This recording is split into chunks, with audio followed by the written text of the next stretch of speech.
Hi, everyone. Just want to check in with you all. We're going to be getting started here, just letting people come in and kind of get settled. And then we will get this party started. Again, welcome. Please get you a drink. Get you some pen and paper if you want to take notes. My name is Unique. I'm one of your co-hosts this evening. And we will be getting started very shortly. If you have any questions or if you have any comments, right now everyone is pretty much muted, so please definitely use the chat. In just a moment, I'll have all of our co-hosts come on and just kind of wave to you, introduce themselves, or I'll introduce them just so you can see, if you have questions, you can ask any of us.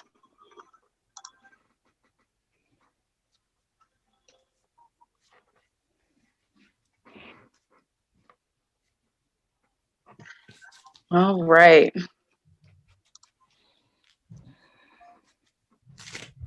So, again, my name is Unique, and I am one of your co-hostesses for this evening. A couple of things before we get started. So, again, get you a drink, get you some pen and paper. You're going to want to need it. There's some things that are going to make you want to write it down so you have it for later.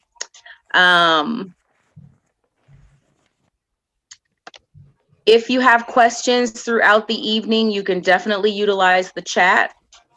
And then there will be time for just some general conversation, some Q&A, talking back and forth. So we'll be able to do that pretty soon. All right.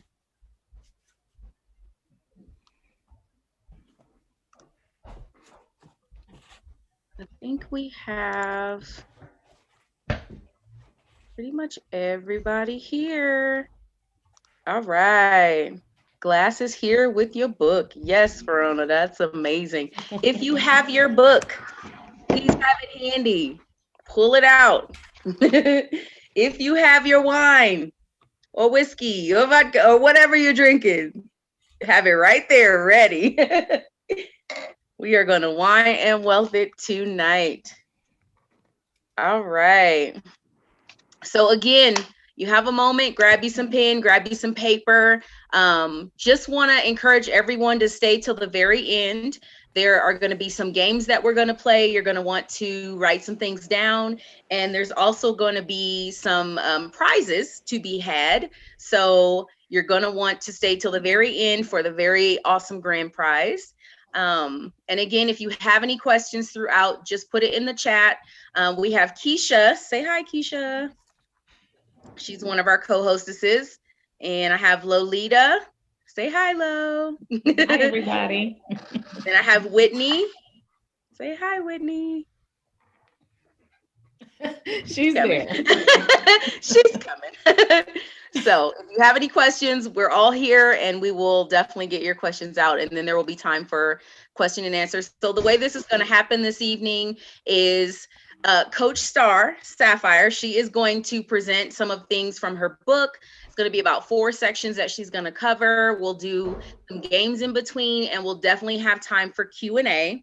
During this time, everybody's going to be muted just so we can keep from any background noise. But if you have questions during her presentation, put them in the chat. Maybe 1 or 2 questions put in the chat. The rest maybe write down, because I will be sharing a few of the questions through each part, and in the end we will have some more time for the rest of the questions to be asked and answered.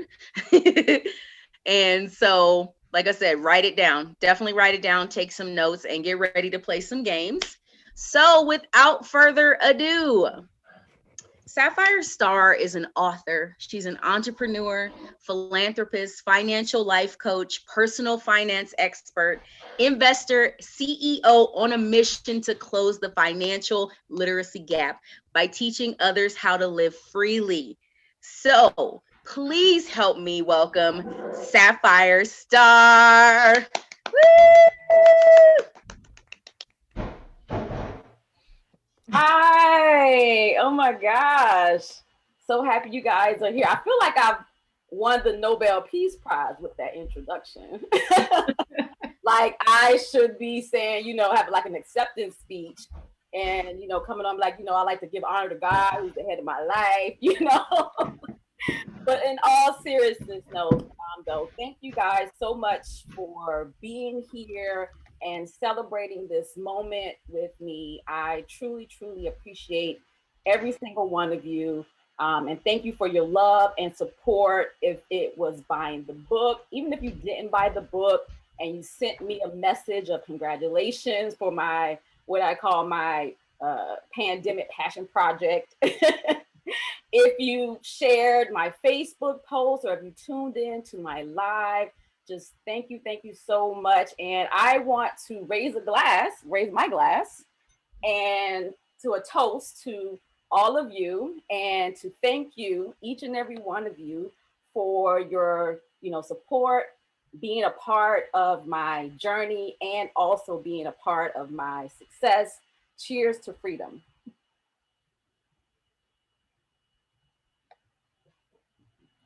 Awesome, awesome. Before I before I read a little bit from the first part of my book, Live Freely, Freedom to Work Whenever, Wherever, I'm just going to share a little bit about why I decided to write this book. Um, it's more than just a personal finance book, right? It's a story of hope and triumph. It's a story of how I went from a teen mom living in the projects of Savannah, Georgia, to globe-trotting scientist and CEO. And so, and as we wrap up the end of Black History Month, I think it's very important that we share our story. Like our stories matter. Representation matters. So when you see someone that looks like you, walks like you, talk like you've been through the experiences you've been through, my hope is that it empowers you through my story and my journey, that you are empowered to live freely and live your best life, as I like to say. This is a story about strength and tenacity and setting goals and how to free your time and free your money to live life freely. So that's very important to me to get that out there and to share, because at the end of the day, when we share our stories that matter, we realize that we have more in common than we don't, right? And so that is important because it teaches us that we are all human beings, right? And the humanity, we get to see the humanity in all of us, and be able to connect with that from within. So before I start reading, I'm going to share one of my favorite quotes from Nelson Mandela, and it is, "What right do we have not to be great?" So as I'm reading throughout the party and the presentation, I want you to think about that and meditate on that and answer that question for yourself. What right do you have not to be great? So to just wrap it up, this is a story, my story, and it's going to empower you and uplift you and hopefully encourage you. It's ultimately about how you can go through the fire and come out free.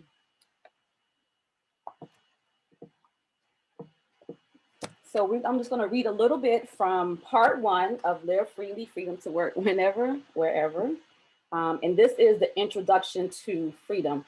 And as I'm reading this particular section, again, I want you to think about, what's your why story? What's your journey? Why do you want to create more time and freedom in your life to do the things you want to do? Because that lays the foundation, right?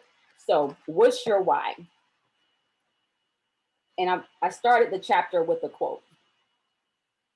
"We cannot harvest fruit of seeds we've never planted." And that's an African proverb. "This guide will give you a glimpse into my personal life experiences and how I eliminated debt, created a savings strategy, and created passive income to invest. Live freely, freedom to work whenever, wherever.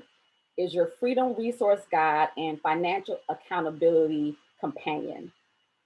As you read through each chapter, I want you to discover your why. Why is it important to live freely and what it means for you and your family? You will learn how to live freely and begin living a life of prosperity and abundance.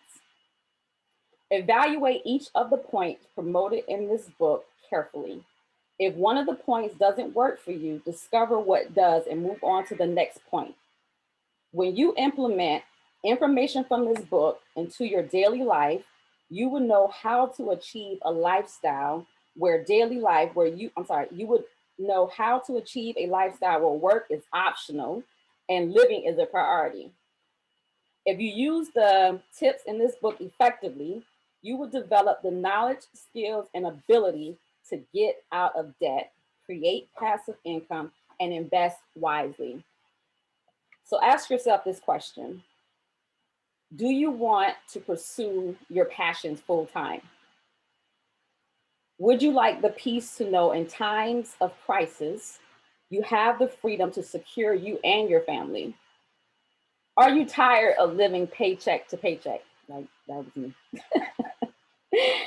Do you want more time to spend with your family and less time in the rat race?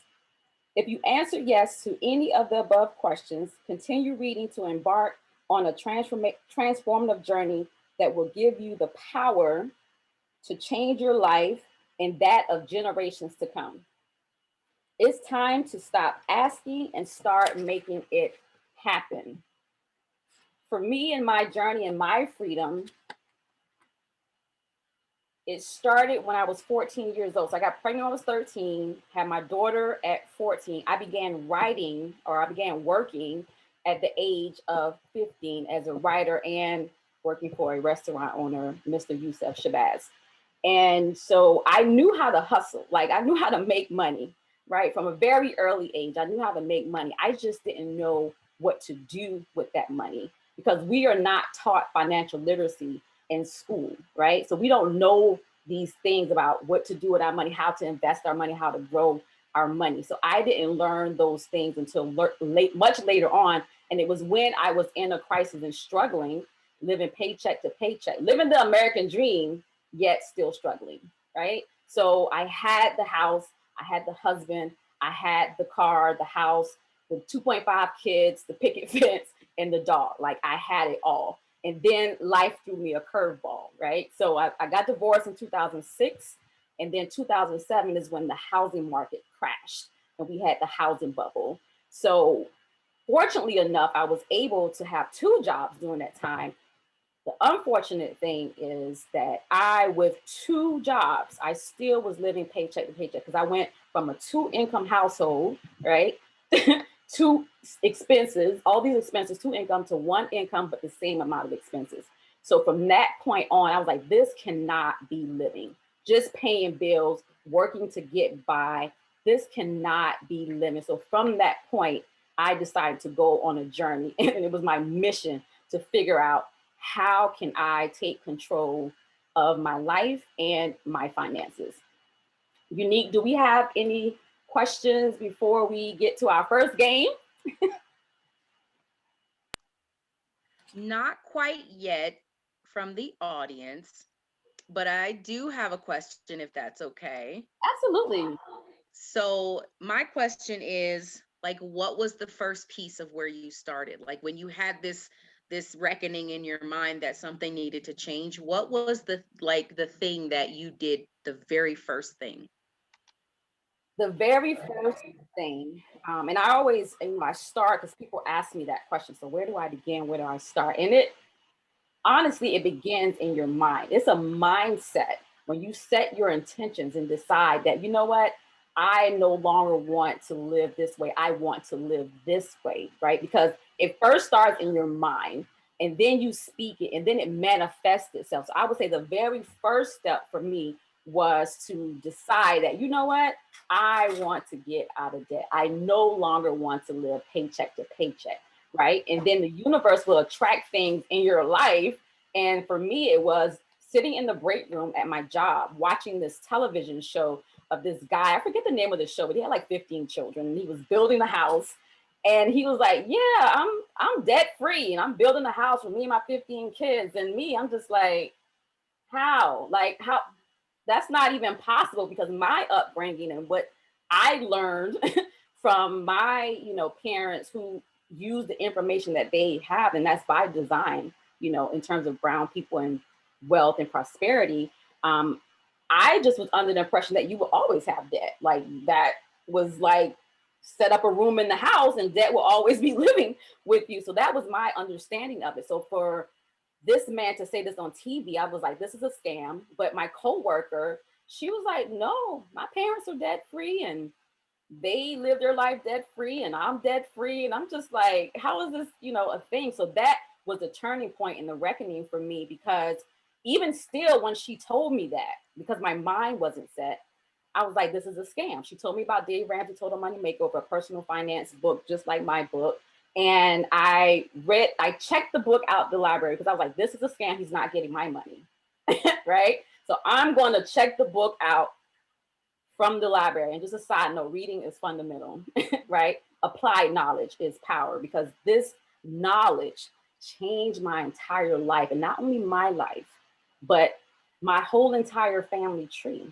For me, my daughter, my granddaughter, my friends, my community, this had the ability to do that for me, reading a book. And it's so funny because I didn't want to pay for the book, but after reading that book and then setting a goal and then planning and then executing, because it took 3 years, but no plan due, executing, right? In that time frame, I was able to become debt free. And I have bought that book 10 times over for people, the one that I didn't want to buy because I believe wholeheartedly in the principles, almost so to the point where I'm like, I have a story to tell and share, that I then wrote my own book because I believe so wholeheartedly in the principles of becoming financial and location independent. And it's not just about money. It's not just about money, because these principles that you learn to become financial independent and financial free, this can transcend to all areas of your life,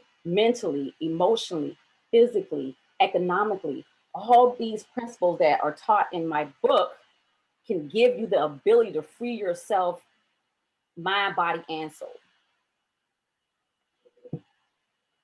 Mindset. Boom. Yes. Yes, absolutely. So if we don't have any more questions, I'm going to start with the first game. And this is just a little author trivia. All right, so get your pen and paper ready. And I'm going to ask, I think there's like 4 or 5 questions. I'm going to ask the question, and obviously it's time. So, because we want people to have the ability to, answer the question, but make it a little bit more challenging and fun. So I'm going to ask the question. I'm not going to repeat the question, so you have to listen to me. And we're going to work on an honor system. So write your answers down. And then at the end, we're going to see whoever has the most answers correct. And you're going to have to share your answers with us. But whoever has the most answers correct will win a prize. And the prize for this game is let's see, we have a special edition autograph Live Freely, Freedom to Work Whenever, Wherever book. Okay. All right. So let's start with question number 1. Where am I from? That doesn't sound grammatically correct, but it's Saturday. So it's Saturday. That's an excuse. My gift is a part of my Black history, my heritage. Okay. So it's okay. Question number 2. I'm going to tell you it's 2 truths and a lie. So I'm going to give you 2 truths and a lie, and you have to write down what is the lie. All right. So here we go. I've traveled to Fiji, Australia, France. So tell me which one is the lie. I've traveled to Fiji, Australia, France. Question number 3. How long did it take for me to pay off $33,000 worth of debt? How long did it take for me to pay off $33,000 of the debt? Question number 4, and this is the last question. What's the name of my company? What's the name of my company?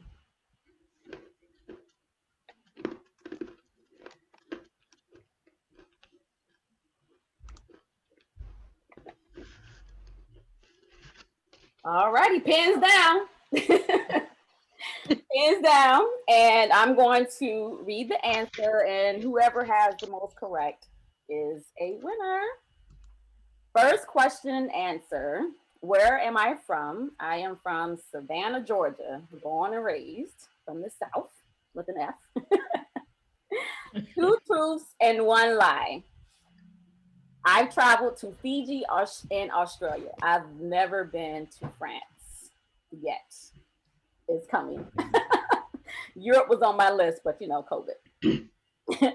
How long did it take for me to pay off $33,000 worth of debt? The answer is 3 years.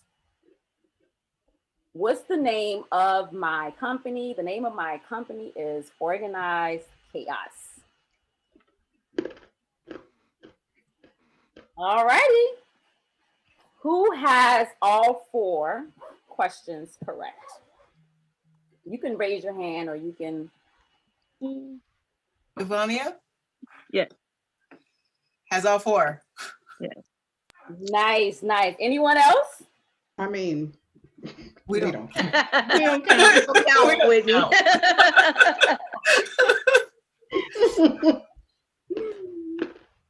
Awesome. You are a winner. She know me so. I have a book though, so I was like, I wanted to donate because I have one, but an autographed copy would be nice though.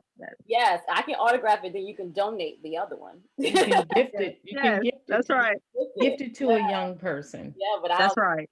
And make sure, Giovanni, make sure you send, put your email to Unique in the chat. Yes. Okay. So I'm I'll sending you a message. Mailing information. And I'll also reach out to you too, because I do have a Live Freely Freedom to Work Whenever adult coloring book. So we can work something out with that too. Okay, sounds good. Activity and coloring book.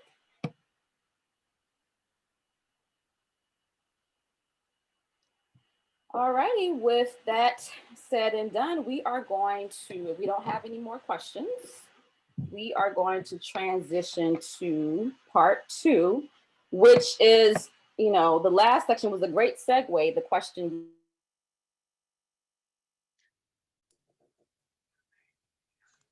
Sapphire, you might have hit your mute. Okay, can you hear me now? There you go. Okay. Sorry about that. So Unique asked a great question in terms of the first step towards becoming financially independent and location independent. And my first step was to change my mindset and to manifest that into my life. So part 2, great segue, is free your mind. Who remember that song from In Vogue? Free your mind and the rest will follow. One of my favorites. Oaktown. My soul in Oakland.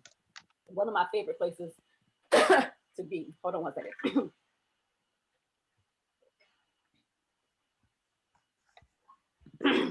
Stay hydrated. Sorry about that. I got a little too excited about that song. One of my favorite songs. So I'm gonna read a section from part 2 of my book titled Free Your Mind. And it is the Live Freely Pledge. And I don't want you to say it out loud, but I do want you to declare this pledge out loud to yourself, even if you did it daily, because when you renew your mind or you shift your mindset into learning something different, you have to renew it and you have to affirm it on a regular basis, especially if it's a journey, a lifelong journey. It's something that you have to renew and empower and motivate yourself. So this chapter and this pledge is a great way and a great first step to accomplishing and achieving that.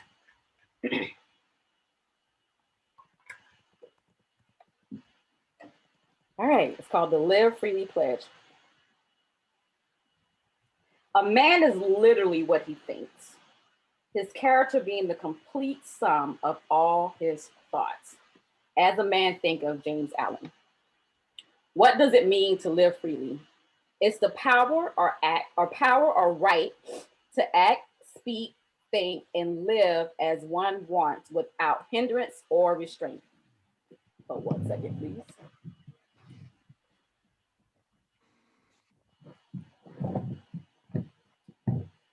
So how can you live freely? Manage your time and master your money. Remember, and I said this already about In Vogue, but free your mind is freedom of thought.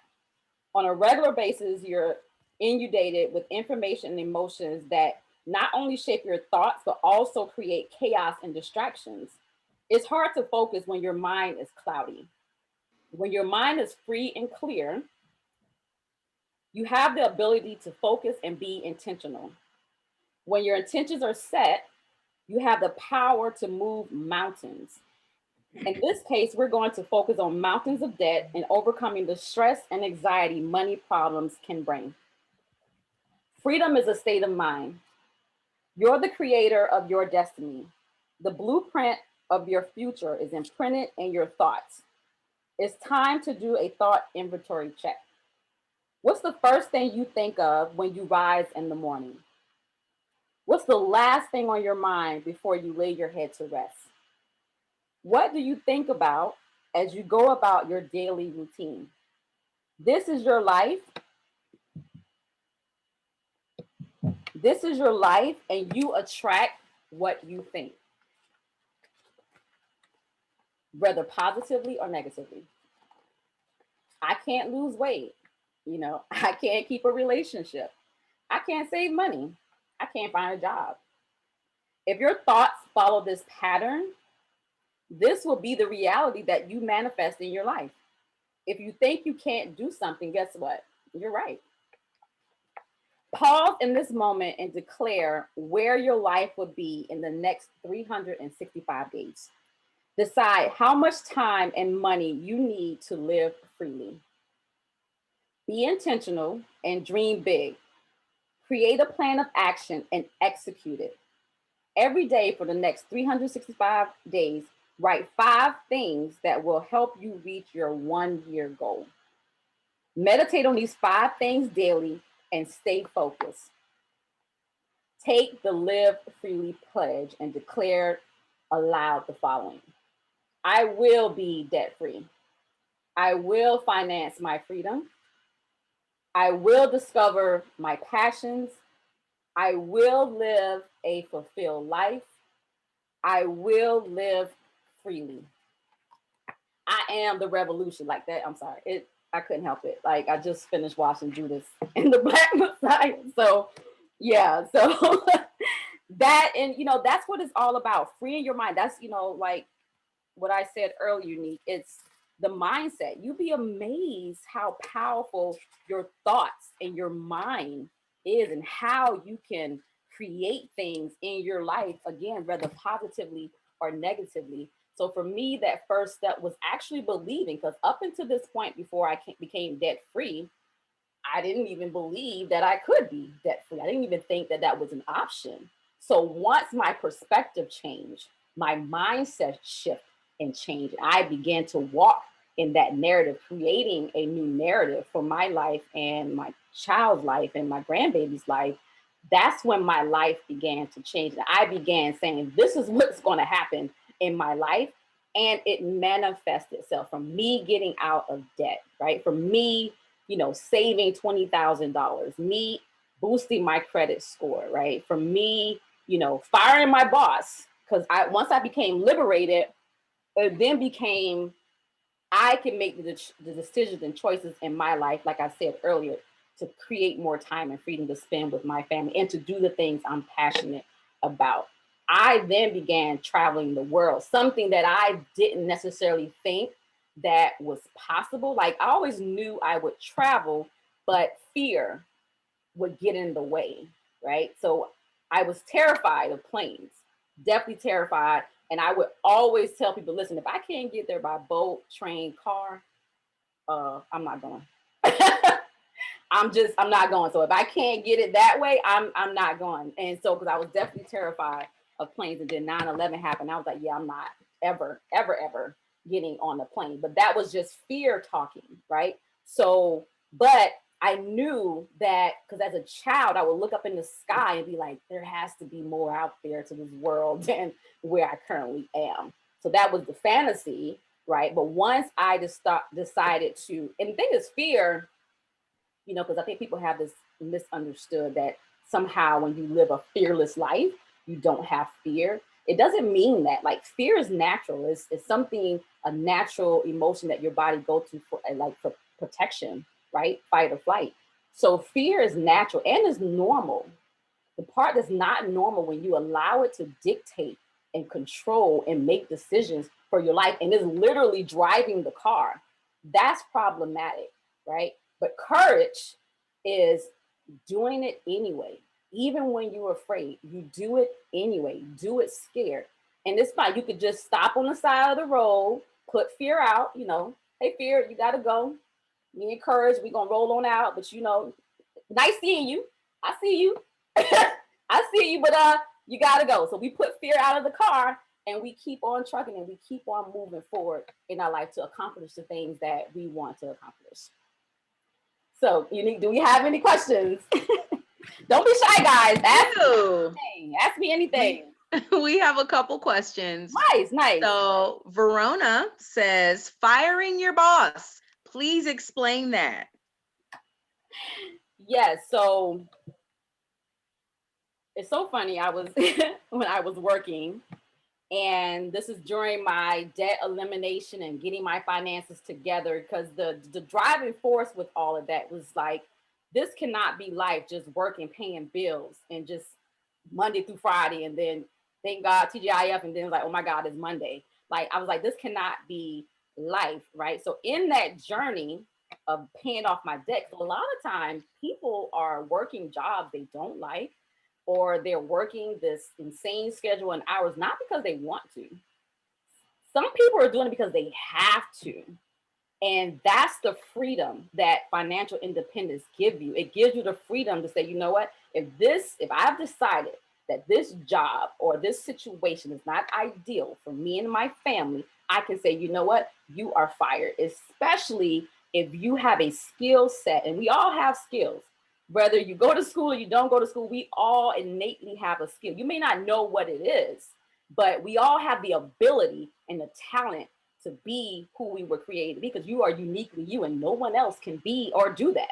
So that in itself is an ability, right? So when you have that skill set and you know without a shadow of a doubt, like, and you're confident in that skill set, you then can say, you know what, I can take this somewhere else where I can be compensated, fairly, and I'll be treated fairly. So that's what becoming financial independent does, because then it takes away that, oh, I got to go to work, or I have to go to work to pay these bills, or I got this debt. But guess what? If you don't have that debt, that lifts the burden off your shoulders of what you're dealing with at work, especially if you can take that skill set, or if you can create a skill set that you can monetize yourself, or you can take that, because just like on your job, right? When you go into an interview for a job, your mindset is, ooh, what can they do for me?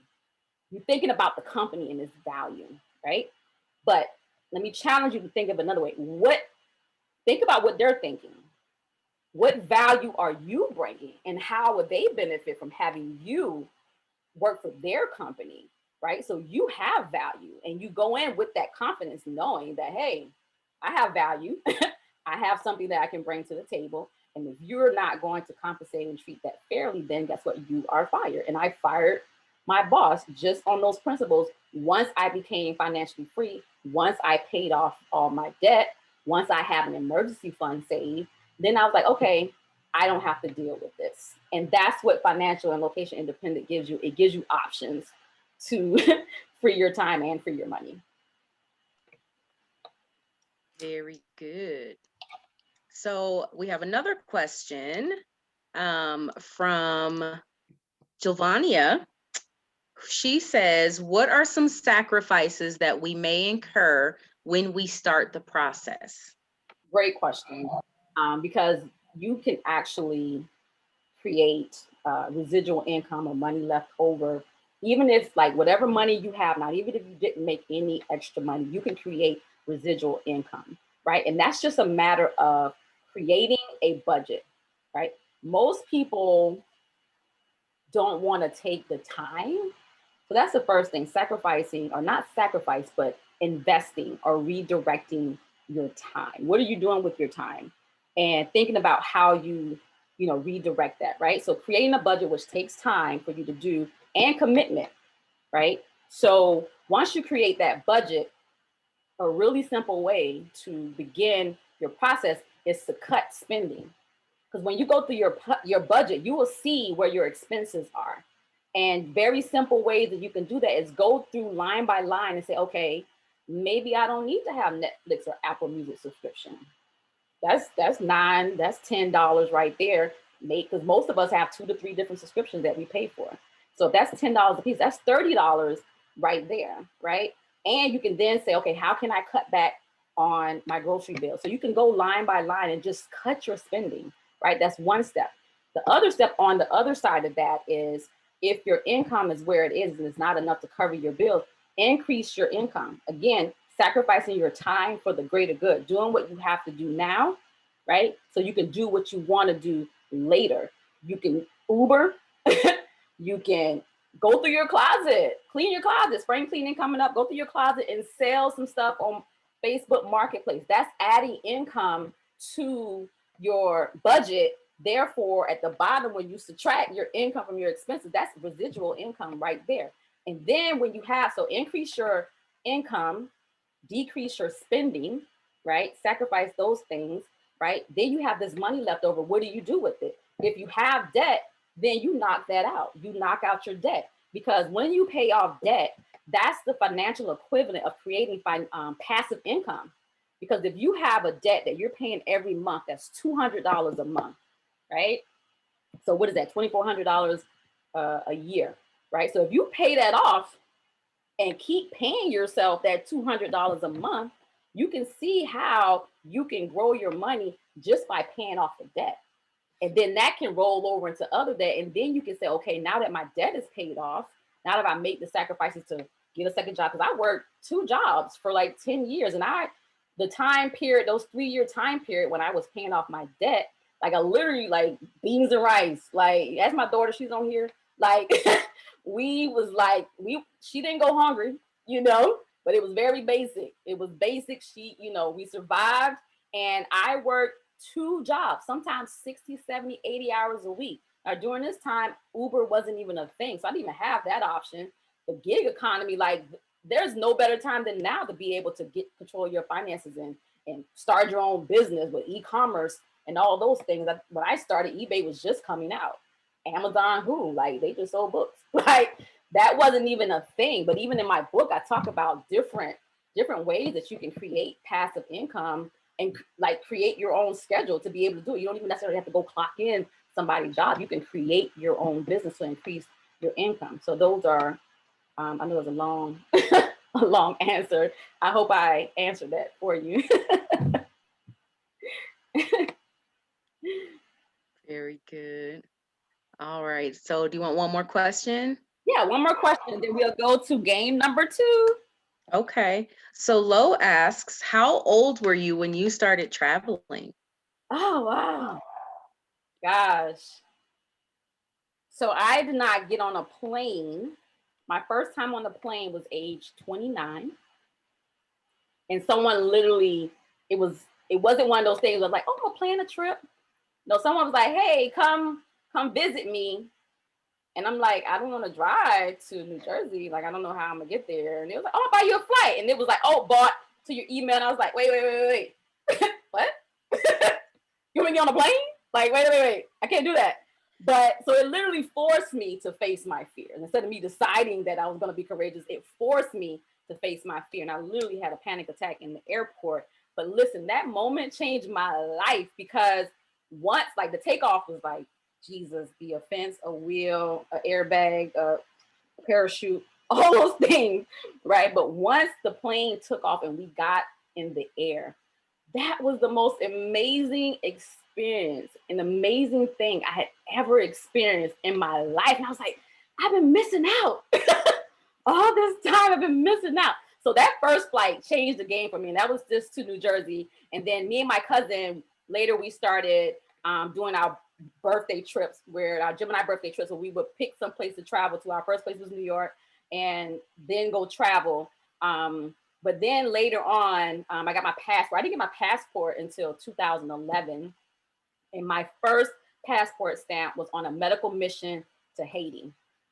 And so that was kind of like my first time traveling and going out kind of on my own, even though I met a group there. So I wasn't necessarily solo, but I did venture out on my own. But after going to Haiti and being in a different country, I was like, oh yeah. I was like, I want to see the world. And most people don't realize how I choose the countries I've chosen to travel to. And I think it's a great time to share that information, right? For me, especially during Black History Month, for me, I chose to travel the African diaspora, right? I wanted to take the route our ancestors, not take, because they wasn't like they moved here, but you know what I mean? Like the route that the transatlantic slave trade came from Africa to South America, through the Caribbeans, up through to the Americas. I wanted to take that route, especially being from Savannah, living on the coast and having that rich history and rich heritage, especially when it comes to the Geechee Gullah people. I was like, okay, I want to go with my people. Like, I want to go everywhere they were dropped off. And that's how my journey began. And I did that, not necessarily in that order, but I went to the Caribbean. I went to Ghana, where the slave castles were, where, you know, our ancestors were taken and kidnapped and walked for 2 and 3 days shackled, and then put in a dungeon under a church in a castle for 2 and 3 months, right? With like a little small little window, no food, no restrooms, dark, damp, just is horrific.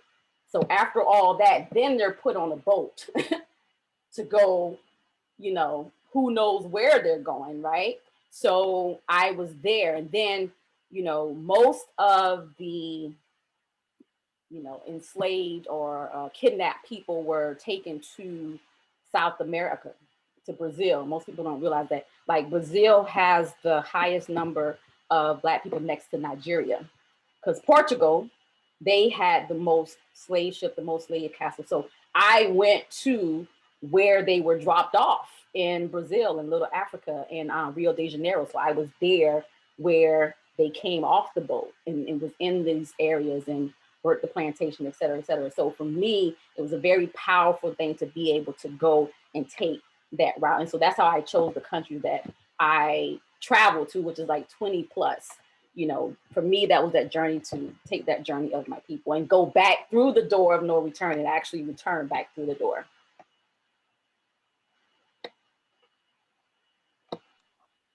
Wow.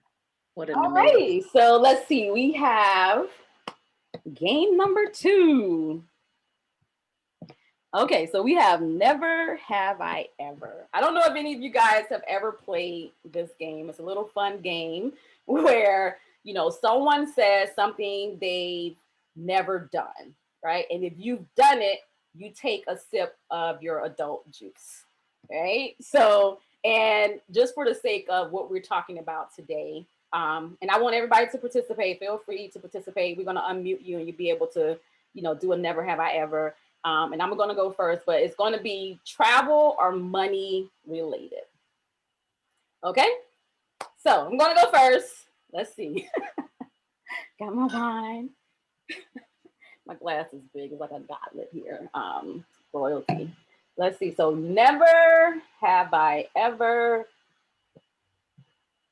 traveled to Vegas. Oh boy.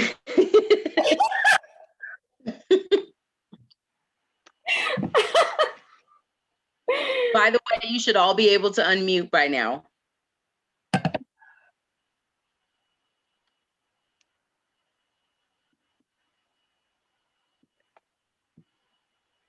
Sapphire, I can't believe you've never been Been to to Vegas. Vegas. Right. After that amazing story of traveling inspired by culture, and then you've never been to Vegas. That's awesome. It's on my list. It's on my list. Anybody else? Don't be shy. Don't be shy.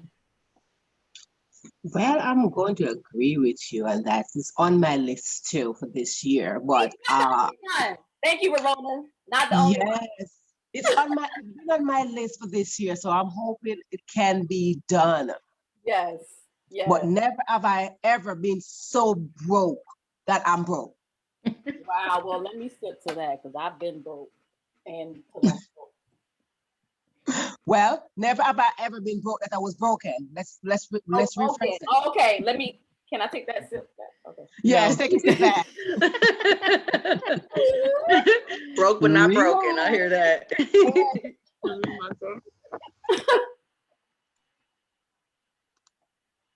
Ebony, how about you? Do you have one? Well, I was just telling Sapphire, I've never been to Vegas either, so I'm glad we're gonna go together. Ebony, you have amazing travel stories. I know you got something for me. Never have you ever. I know you got something. Who? Ebony. Oh, never have I ever danced by a pyramid. I want to do that. Okay. I've never seen a pyramid in person. So we only Wow. actually done it, right? Right. Right. Drink if you've done it.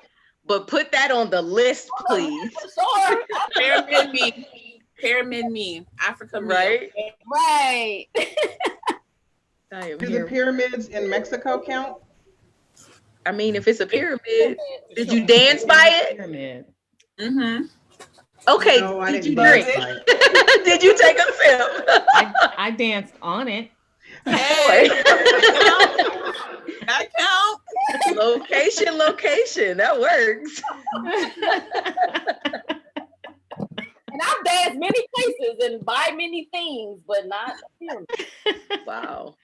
Yeah. It is on the list. Yeah. Anybody else? Come on. I will go. Never have I ever been to Australia. Neither. The land down under. Can I ask a question? Was a visa process hard to go to Australia, Sapphire? Not. They have an e-visa. You do it online. You pay I think it's like $75, and boom, it's electronic, so it automatically links to your passport. Wow. So do you have to buy your ticket first, or you can just do it like whenever? You can go ahead and get your visa. Oh, shit. And I forget what the expiration date, but that was like one of the simplest and easiest visas I've ever gotten. Australia and New Zealand. I don't think I need it for Fiji, but New Zealand and Australia, very simple. Just go online, pay the fee. Okay. Cool. Mm-hmm. I have one. What you got? Never have I ever been to Hawaii. Ooh. Me too. We on the list, girl. We on the list. Come on, we need some more chocolate people over here. Come on over. I have a list. Okay, I have a list. My grandbaby would have loved to, well, not drink to it, but yeah, she's like, every time she hear Hawaii, it's like, hey. Flex on people like, oh, okay. You know, I'll flex in a minute. That's what it's all about, right? So my grandbaby can soft flex, like creating a Listen, my money. that's why she's sassy, baby. Right? That's why she's sassy, baby. Exactly. Like, as if she needed any ammunition, but I've given her. Yeah, sure. Okay, Verona, because you volunteered and went first for the Never Have I Ever, you have won that game. Yay! Congratulations. You will get a copy of my Live Freely, Freedom to Work, Whenever, Wherever adult coloring and activity book. So please make sure you send your email to Lovely Unique, and we will make sure you get your copy of the adult coloring book. Oh, I was gonna put on my music, but I couldn't find. Okay, I cannot remember if so was the intermission before part 3 or after part 3? After. Okay, cool. Okay, so we're gonna transition and go to our next Sorry, I think I keep muting you, Sapphire. Trying to mute everybody all at once. That's what happened. There we go. So Yep, that's we're going to go to part 3 in my book. And, you know, we kind of talked about this a little bit with, you know, when Verona asked, well, how do you fire your boss and what that process was like? And again, I you know, I got so sick and tired of being sick and tired at work. I literally Googled how to quit your job.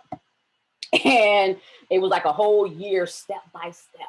And I followed it too.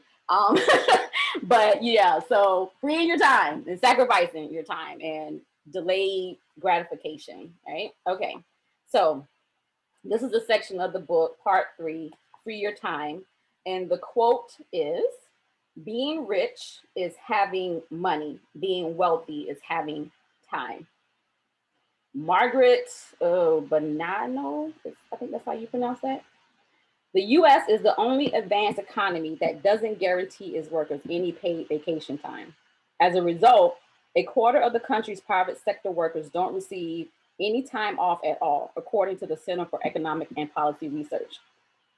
It's not enough just to free your finances. You must free your time. It's important to use your time wisely because you can always make more money, but you can't get more time. Time management is the process of organizing and managing your time according to what you want to accomplish. Good time management skills enable you to work smarter, not harder, so you can get more done in less time and spend more time doing what you love. Poor time management can lead to stress and anxiety, which is counterintuitive to your health and living freely. According to employment website Career Builder, nearly 80% of American workers say they're living paycheck to paycheck. Women are particularly more vulnerable. 81% of them report living paycheck to paycheck compared to 75% of men. What many people desire is more freedom and flexibility with their time. Freedom of time and financial freedom go hand in hand. Together, they are about escaping the rat race to follow your passions and or spending more time with your loved ones and not going broke doing it. It could come in the form of more time, more paid time off, or perhaps working remotely, which is working from home or, you know, a cafe in Paris.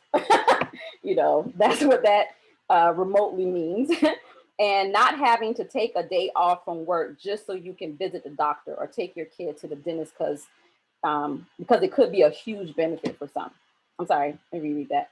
Not having to take a day off from work just so you can visit the doctor or take your kid to the dentist could be a huge benefit for someone.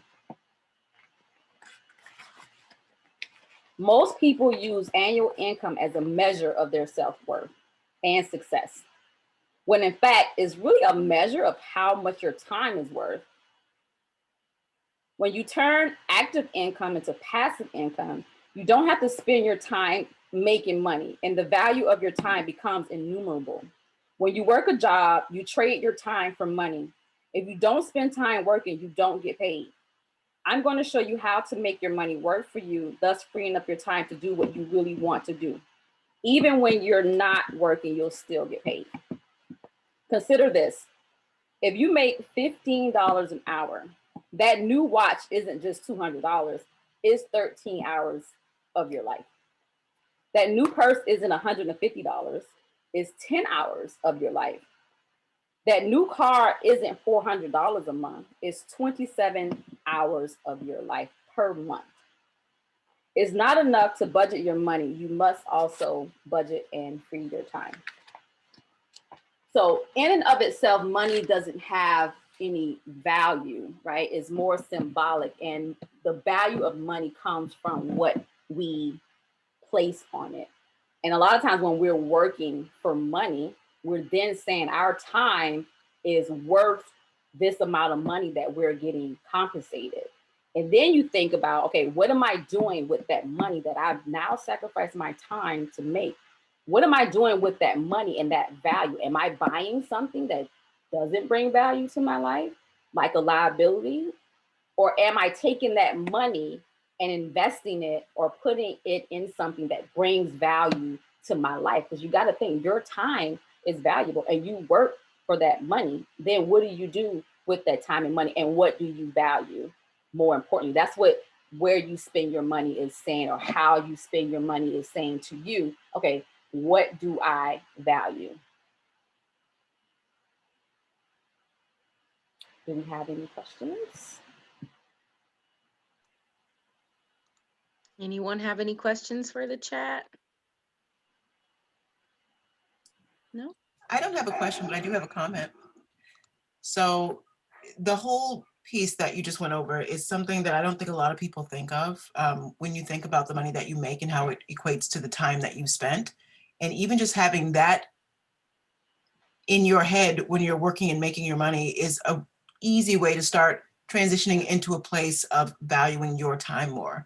I don't think we, at least in the US, value our time enough. We work a lot, and sometimes it doesn't equate to what we get for that work. And so that is very powerful, just that excerpt to me. So thank you for that. Thank you. Thank you.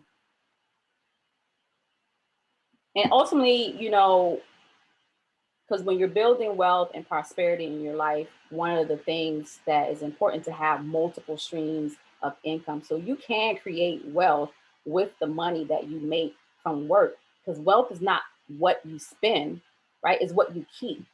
So how much money are you saving? How much money are you keeping will then help and decide and determine where your wealth and prosperity will lie. And again, wealth is about freeing your time. And one of those things that you can do that is to, you know, create passive income.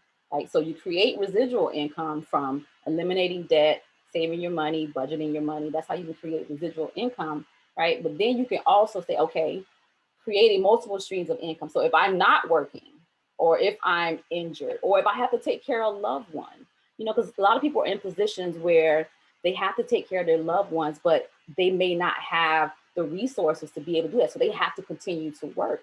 And that's something that can weigh heavy on them. But just imagine if your finances was in a place where your money is working for you and you can then take care of your loved one or your family member that needs your help. And I always tell people, my book, Live Freely, is not just about living freely. It's not just about money. It's about how we can give. Ultimately, that's what it's about. How can we give our time and our resources to our loved ones, to ourselves, to our community, to, you know, anywhere we want to direct that. That's ultimately what financial and location independent does. It gives you an opportunity to give freely.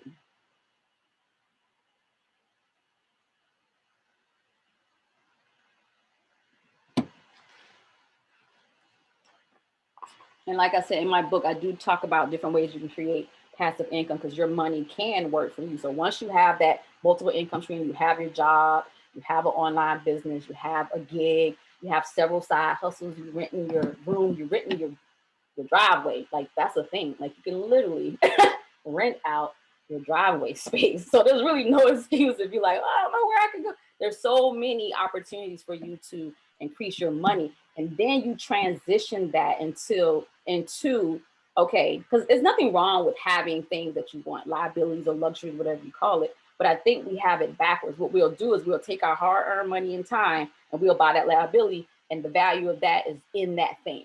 But is that thing bringing value back to you? So ideally, what we should be doing with our time and our money and our resources is investing that into an asset. And the asset is simply something that brings value to your life, right? And I always say you are your biggest asset. So invest in yourself first and foremost, right? And then you can look in ways to create a business or invest in the stock market, because these are things that are going to create value. Then the money you make from the asset, again, money you're not working for, will actively, right? You're passively getting this income. Then you take that money from that asset, some gains, then you buy that luxury or that liability. And as you can see, you still have the asset. So that asset is still making money for you, right? And you can go buy your luxury. But we do it the other way around. We're like, oh, I'm gonna go over here and spend this money on this liability. And a lot of times when people think about investing and ownership, that's all investing is ownership. It could be your business, or you can invest in an established business like a company in the stock market, because you can own, instead of buying an iPhone, you can literally own a piece of Apple, a piece of the apple pie, $1 trillion company, you can literally own Apple for a lot less than it costs to buy an iPhone. Like shares of Apple is like $121. And Apple 3-year return was 214%. Like where, then when you can do with that 214%, then you can go buy the iPhone. So you still have ownership in the company. They pay dividends. So not only do you have ownership in the company, every time they sell out in the newest iPhone, they then pay you their profits, right? So then you take that money and then you buy the things that you want. Very good. So we have 2 questions. Nice. One is, how do you encourage youngsters to avoid the credit trap that happens in college? That's from Lo.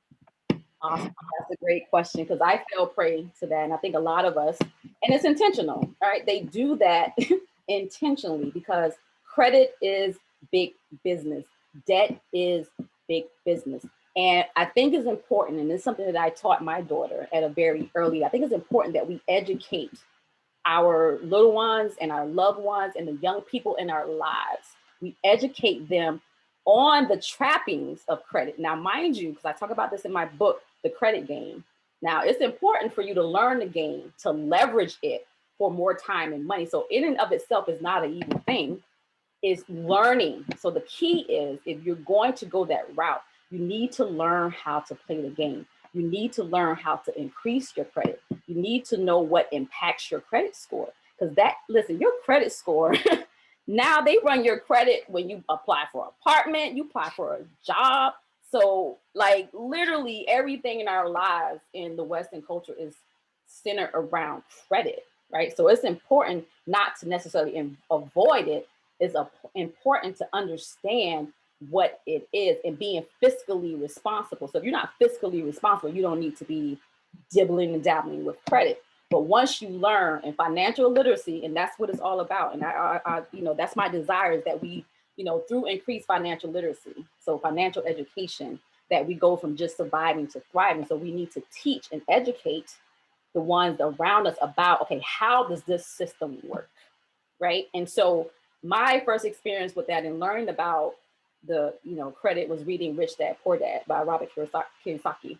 And I learned that, I can actually build my daughter's credit without her ever having to buy or get a credit card. Because they tell you, you go to college, like, you need to build your credit, you need to get this debt, et cetera, et cetera. But I added her as an authorized user. Obviously, you want to be financially responsible before you start adding your children, to your credit, But again, that's a part of the journey, part of the process. So you're now more financially literate. So you're passing this information, and it doesn't cost you anything to pass good credit to your kids. So even if you don't have anything to pass to them, passing them good credit is like hands down one of the best things next to cash that you can do for your kids, because then they can go buy a business. They can then go buy some real estate that they can then make money from. So educating your children, understanding how you can build their credit at a young age, opening up a checking account. My daughter had a checking account at 14, adding her as an authorized user on my credit card. So I'm building her credit. My granddaughter, I have her as an authorized user on my credit, and she's 10. So I'm already building her credit. So she doesn't have to get to someone university. Like, let me build your credit. She's like, oh no, I'm good. My credit 800. You know what I mean? Because my Nana has already set me up. And like I said, educating them and letting them know the importance and how this whole system works.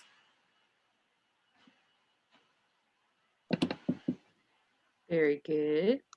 So another question is, what are some money streams that you found the most success with when you were setting up that revenue? Okay, so for me, initially it was getting a second job. So that was one of the things that I did. I had an eBay, because like I said, eBay was starting out. I had an eBay store, so I sold things on eBay, and even now you can sell things on Facebook Marketplace or Let Go. So back then I had a second job. I sold Mary Kay. I had an eBay store, so I sold Sapphire Sassy Boutique. That was my eBay name. That's where Sassy Baby gets it. Like it's genetics. So that was my eBay store. And then as I progressed and learned that, okay, I'm freeing my time. Like once I paid off the debt and made those sacrifices, like, okay, how can I get my money to work for me? So then I transitioned to affiliate marketing and I started my own blog. And so I started blogging and writing, and then I monetized my blog. And then I started a YouTube channel. And then I was able to monetize my YouTube channel, just talking about my life, just talking about travel and things that I love and being able, and it was a hobby, right? But then I learned you can make money from it. So starting a blog, sell a digital product. You can literally sell digital downloads on Etsy. You can go to online, create a digital download, and then someone would buy it on Etsy. You can start a t-shirt business from scratch with no money. They have drop shipping where someone does all the work. You create and design that t-shirt, and someone does all the work and they pay you when somebody buy a t-shirt, but they just take their cut out of it, but you determine your profits. So if you want $10 or $20 for that t-shirt, you can calculate that into your profit. So having a t-shirt business, having an LLC, right? Because that then becomes something that you can write off, right? Again, decreasing your taxable income, keeping more money in your pocket. What you keep is building wealth, and then reinvesting and making money with that. So having a .com is what, so I have LLC and having a .com. So e-commerce, again, that t-shirt business, or sell something, create a, Shopify or Wix.com account and just sell something online. So for me, it went from actual like physical work to like, okay, how can I create for my lifestyle? It was important to be able to work whenever, wherever. So for me, that was remote work. And remote work just means work you can do from anywhere. You don't have to be in somebody's cubicle. You don't have to clock in someone's job. So that worked better for me, was being able to create streams of income that I can do from my computer. I can do on the beach in Honolulu, or I can do, sitting at the Sydney Harbor in Australia. That was the most effective thing for me because my lifestyle, I love to travel. And I've met, and it's so crazy because I've learned a lot of these things that I talk about in my book, and I implement these things in my life as I went along in my journey and learning and meeting people in different cultures, is that people are doing this, and even young people are doing this, and they're making it work for them. And I'm watching them, and I'm like, I need to learn how to figure out how to do these things. People quitting their job and then say, you know what, working in corporate America, making 6-7 figures, like, you know what, my time, my peace, my mindset is far more important, and making those sacrifices and transitioning to do the things that they love. So definitely for me, e-commerce.com, LLC, anything that I can do remotely, that is ideal for me. And now I have a coaching and consulting business, again, remote work that I can do from my computer from anywhere in the world, as long as I have strong internet.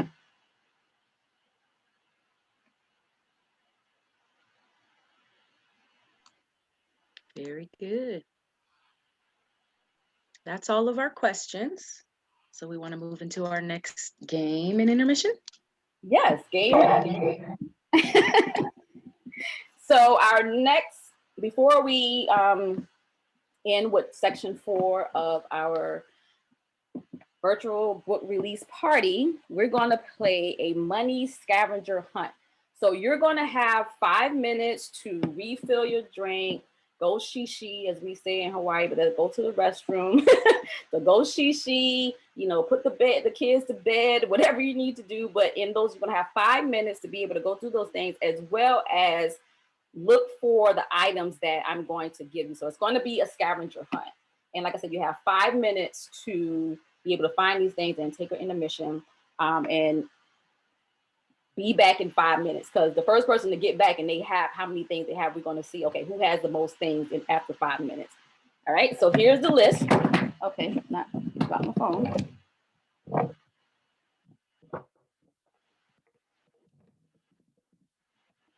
Okay, so 5 minutes to find the following. Number 1 is a $5 bill. Number 2 is a Visa credit card. Number 3 is my book, Live Freely, Freedom to Work Whenever, Wherever, and that can be digital or paperback. A brown wallet, a calculator, that's gonna be a tough one. 2 dimes, Yeah, and 2 dimes. That's the last thing. I thought I had more things on there. Okay, so we have a $5 bill, a Visa credit card, Live Freely book, brown wallet, calculator. Oh, I'm sorry, a wine opener, and 2 dimes. So let me repeat that again. $5 bill, Visa credit card, my book, brown wallet, calculator, wine opener, and 2 dimes. Time starts now. 5 minutes. All right, timer set. Nice. I'm gonna sit this one out because I don't have a brown wallet or 2 dimes. That you may have more. If you have all those things, you may still win, because There's a couple of things that calculator does not. Let me stop right there. I have a calculator, but my husband took his brown wallet with him. So like I said, it's whoever have the most. I don't. Or somebody may have all, but He took his brown wallet and his Visa card with him. I have a Mastercard. So see, you call them up, like, hey, bring that. Fire. This is very, very informative, and I really appreciate you bringing it to. Oh, yes. Thank you for your feedback. I really appreciate that and respect that as well. Thank you. You know, your story is so powerful in that you were a teen mom. And I have to tell you something, I talk about your story all the time. I teach. And so I have an opportunity to share this story with my students. And it's so powerful to me because you weren't just a teen mom, you were an extremely young teen mom. Yeah. And to be that young and to accomplish what you have accomplished, that is just amazing. So thank you. It's very humbling. And not only when you were talking about being a teen mom, a very young teen mom, I was so young that I wasn't actually legally able to work for myself, because back then, I don't even know what the age is now. I literally was working under the table because it may not be legal to say, but I was literally working under the table because I wasn't old enough. It was only short by a couple of months, but I wasn't old. I was 15, but I forget when I started and when it was work permit. But I wasn't even at 14 when I had her. I had her January of 1993. I didn't turn 15 until June of 1993. That I was, I had to work under the table for a little bit, because back then, and I'm not sure if my parents received benefits from me, but I was a minor. So it wasn't like I can go apply for assistance. And if they did get benefits from me, it wasn't something I received directly. Now, obviously, I lived with my mom. Right. But it wasn't something that I had for myself. Like, okay, I want to do something I want to buy my daughter a stroller or whatever the case may be, to feel like I can take care of my daughter. So, starting to work before I was even legally, allowed to work. And what part did your mom play in keeping you on the straight and narrow? It's so interesting that my mom is such a free spirit. I love my mom. She's a free bird. And I find myself, really tapping. We have a winner.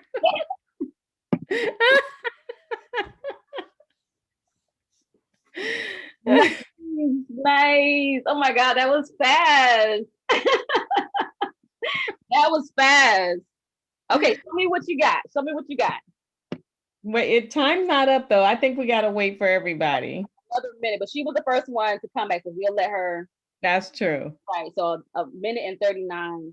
My mom, thankfully my mom didn't kick me out, because she could have. I've heard stories of people were kicked out. So I'm grateful. My mom was upset with me, but she didn't kick me out. Like, she still supported me, even though my mom was like, listen, I'm not nobody's grandmother in the sense of, sitting home, with the grandbaby type thing or whatever. My mom loved my daughter to death. And I think that was very important for me, that she didn't just take my child and raise my child.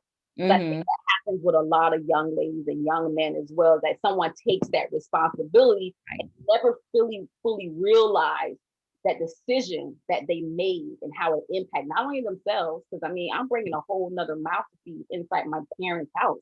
So they don't really fully realize that. And so they continue to make, the same habits or decisions.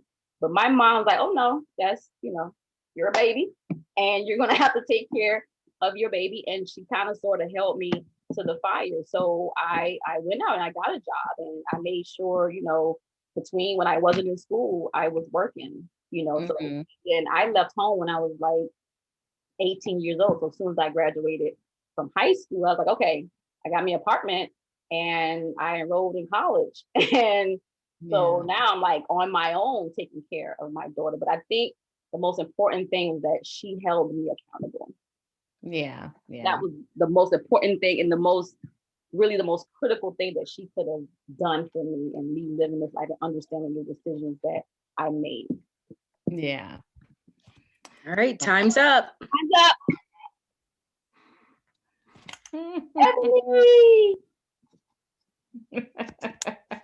Ebony. I turned my camera off because I ran out the room. I was like, Jaja, help me find this stuff to go in.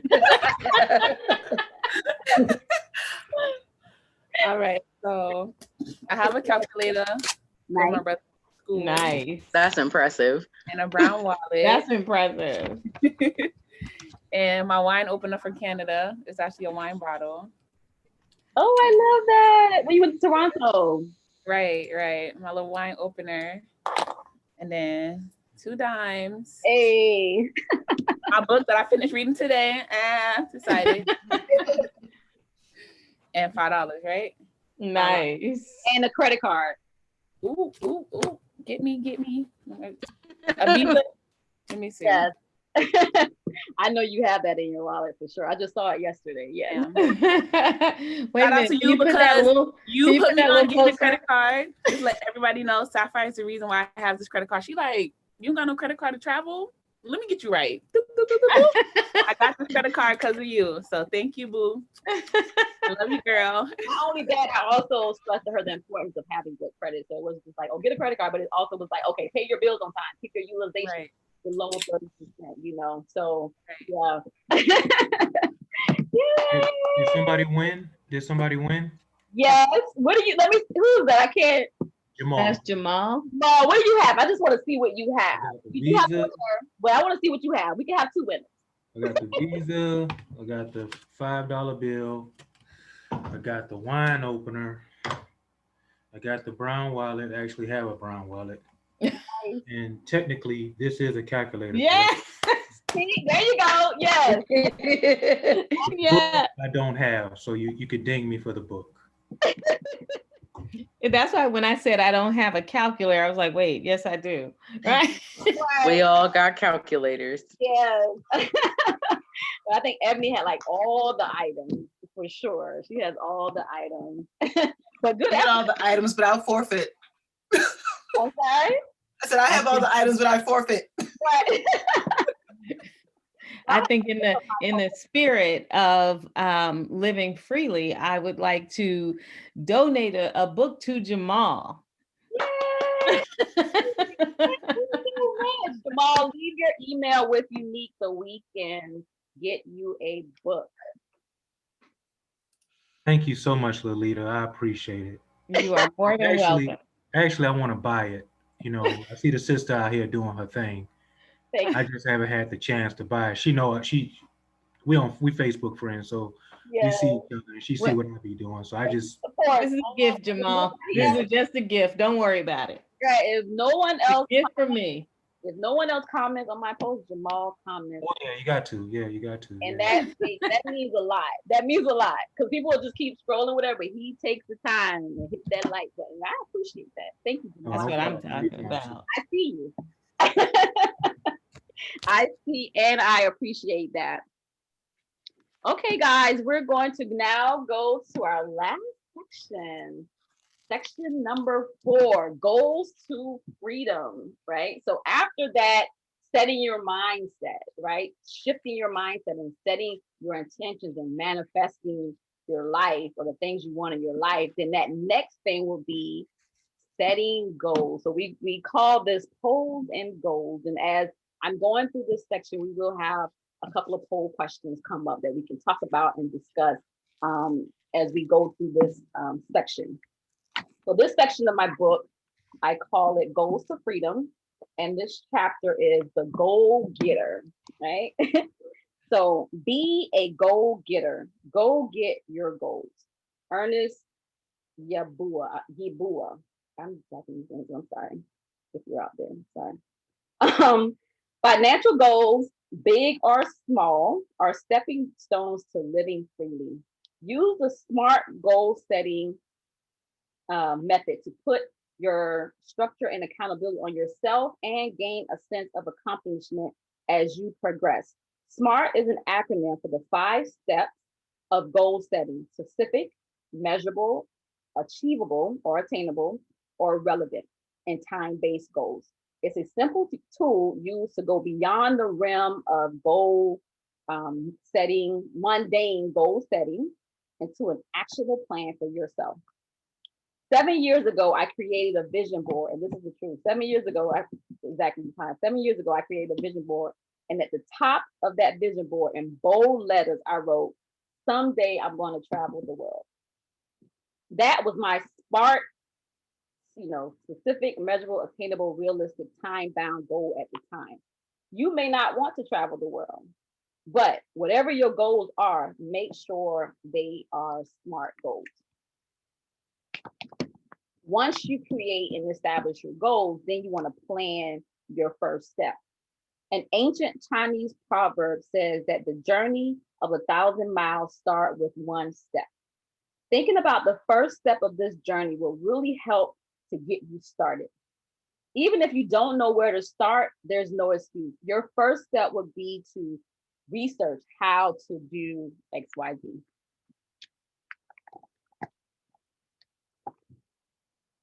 Then one step leads to another step and then to the next step. Never, never, ever give up. And I stress that because this journey can be difficult. It can get overwhelming. Things are going to happen unexpectedly. And you're going to be like, really? Like, as soon as I take 2 steps ahead, I get 2 steps back and I'm starting back where I was. But the key is to show up for yourself and never give up on yourself, because you are worth it. You're worth the sacrifice. You're worth the time. You're worth the energy that it takes for you to achieve your financial goals. You're worth it. Sometimes working towards your goals can be difficult and frustrating. I encourage you to persevere.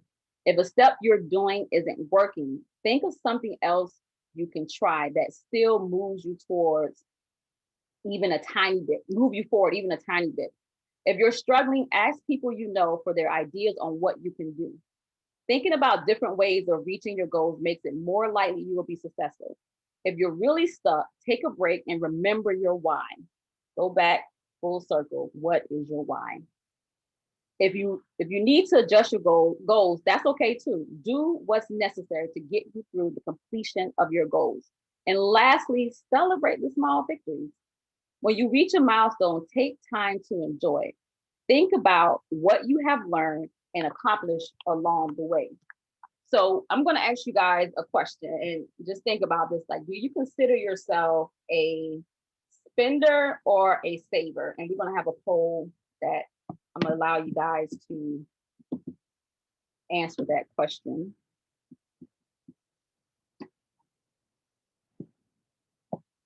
Give you a few minutes to answer that question as I set my line.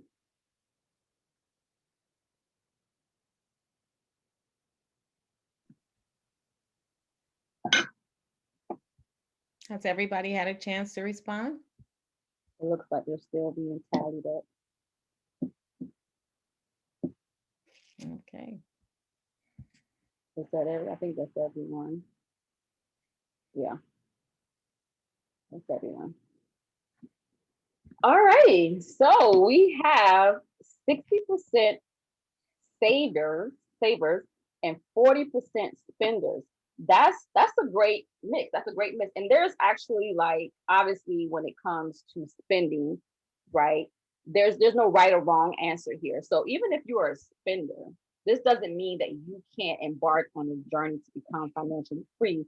Again, this just means that, okay, how do I adjust my spending to match my goals? Again, goal setting. What do you need to do? And when you do your budget, and I did this, I firmly, wholeheartedly believe in paying yourself. You work hard before you pay them bills. I think you should pay yourself something. Now, granted, your roof and food on the table, you need to have those things, but it's important, I think, to budget something for yourself. And if you have debt, or if you have a savings goal, obviously that's going to take precedent in terms of how much you pay yourself. But create an item line on your budget, and I call mine blow money. So I would allocate, because sometimes we just randomly spend money, just no rhyme or reason, right? So for me in that journey, it started out with $50 a month, and it was on the budget line. But you can decide, depending on your goals and where you are financially, you can decide, okay, how much you want to pay yourself and create that bottom line. And then you can account for the things that you're spending for. And then, maybe do like the 24-hour rule or the 30-day rule. Like if you're making a large purchase, kind of step back and let 30 days go by and see how you feel about that particular purchase in 30 days. Or if it's a small purchase, just if you see the thing, you feel like, oh, I gotta have it, right? Wait 24 hours and see if you feel the same way about that particular item. So that's a couple of strategies you can use. So you can still spend money, but it's not like you can't achieve financial freedom if you're a spender. And saving obviously is amazing. But the next level and the next goal for saving is, you have your emergency fund. Well, if you're starting out, you have what I call a rainy day fund. That's a small savings account, maybe like $500 to $1,000. And then you want to have an emergency fund, because 3/4 of Americans don't have enough money saved to cover a $500 emergency. So it's very important and critical to have, an emergency fund, money saved for emergency situations. But then beyond that, your financial surplus is what I call it. Once your debt is paid off, once you have your emergency fund saved, then what? Because if your money, and not the money that you need, the emergency fund, I'm talking about the money beyond that. If your money is sitting in an account that's not earning you at least 3 to 4%, you are losing value in your money, because the rate of inflation is roughly 3 to 4%, and that's the cost of goods and services, right? So if your money just sitting in the account, most accounts, they don't even give you 1%, right? So if your money is sitting in a savings account that's less than 3% or under your mattress, every year you actually lose the money. So then you have to say or create a financial investment plan and decide, okay, how am I going to grow this money beyond my emergency fund? So that's kind of like the next level and the next strategy. I know some people, and I talk about this in my book about money personality, they're penny pinchers. And you may think, oh, that's good, I save every dime and dollar. Not if you're not growing your money, right? So it's great to save, but then what are you doing with it? And you can't take it with you. So have a strategy to, balance it and enjoy life and be able to do the things you want to do with that money that you're saving. Because a lot of us sometimes may have saving, but it's not, so it doesn't have a goal to it, right? It's just there. I think it's important to have goals on your money and tell your money what to do, right? So cool. So we're going to go to our next poll, and this is about your 2021 financial goals. Do I need to? Oh, there you go. So what's your main financial goal for 2021? We're heading into March, but a lot of us go into the new year with resolutions of continuation of goals that we've already established from 2020. And, a lot of times it's either like, oh, I want to lose weight, or I want to do this with my money. A lot of times it's money and physically related, right? But we're heading into March, and just, I want you to think about, okay, what are your money goals and how are you going to continue? Because most people stop their goals in January, February. So we're a great time to assess what your goals are, taking you all the way to the end of the year. And like I said, this is something that you can focus on and meditate on and learn more about, especially if you're in a place of, okay, I know I want to do this, no plan do. I know I want to do this particular goal, right? Then you can create a plan and strategy to achieve that goal, and then you execute. You make it a SMART goal, specific. I want to do, I want to take, my dream, I want to save for my dream vacation by December of 2021. I'm going to, like Verona said, I'm going to Vegas and I'm going to save this amount to go to Vegas on this date. That's a SMART goal.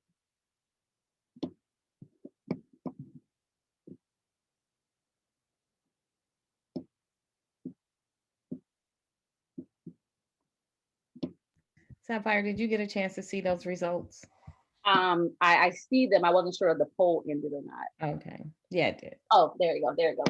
Okay, let's see what we have here.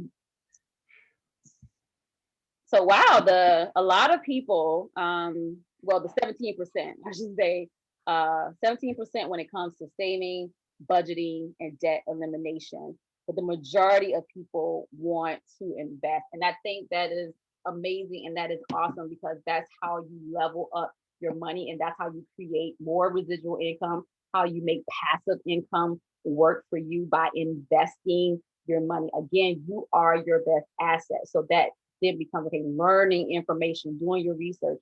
And then that next level is maybe starting a business or buying an established business and investing in the stock market. And I do offer investing for the beginners masterclass because after I paid off my debt, after I fired my boss, after I traveled the world, you know, because the traveling the world was the investing in myself. So after that, it was like, okay, now what? So then it became, how do I invest in the stock market?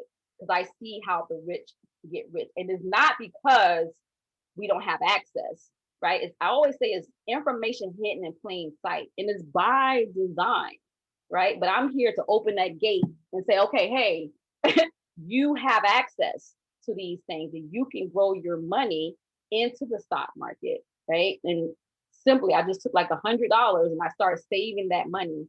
And actually starting March 1, we're going to start a saving strategy or to save $500 for the month of March. We're going to save to invest.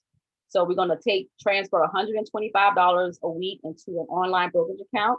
And we're going to take that $500. And then in April, we're going to buy 4 stocks, right? But then April after that, we're going to save $5 a day until the end of the year. That's roughly $152 a month. And we're going to buy 4 stocks and we're going to dollar cost average it. And we're going to use compound interest because you can literally, for the average cup of coffee, you can become a millionaire by investing $5 a day if you did it for 20 years at a rate of return of about 30%. Now, historically, the stock market has a rate of return of 10%. But like I said, Apple 3-year rate of return was 214%. And if you invest, and this is why I encourage my beginning students to invest in a low-cost index fund, like an S&P 500, the Standard & Poor's 500, that's the top 500 companies. So your Facebook, your Apple, your Tesla, your Amazon, Microsoft, you have access to the ownership of the top 500 companies. Their rate of return historically is like 20%. So just if you get 30%, you can literally become a millionaire just by saving $5 a day. Now just imagine if you save 500, how much quicker you can become a millionaire. All right, so our last poll, and this is just for fun. Just for fun to wake everybody up if anyone's dozed off.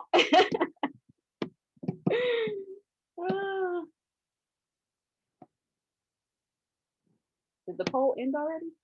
Oh no, it's gone. Is it gone? Okay, I see it. All right, so what's your wine preference? Can I answer this? I don't think it'll let me answer. I'm just gonna give mine. I love white wine, but I do love a nice, after living in California and learning more about wine and becoming, I wouldn't call myself a connoisseur, but I learned, going to Napa Valley and Sonoma, I learned more about wine. I find that I like red blends. So they're still a little sweet, but not as dry as a red wine. But I like the sweetness of the white wine. It's not necessarily like me because of the carbs, but it's okay. That's a whole nother Zoom meeting. We just talking about money right now.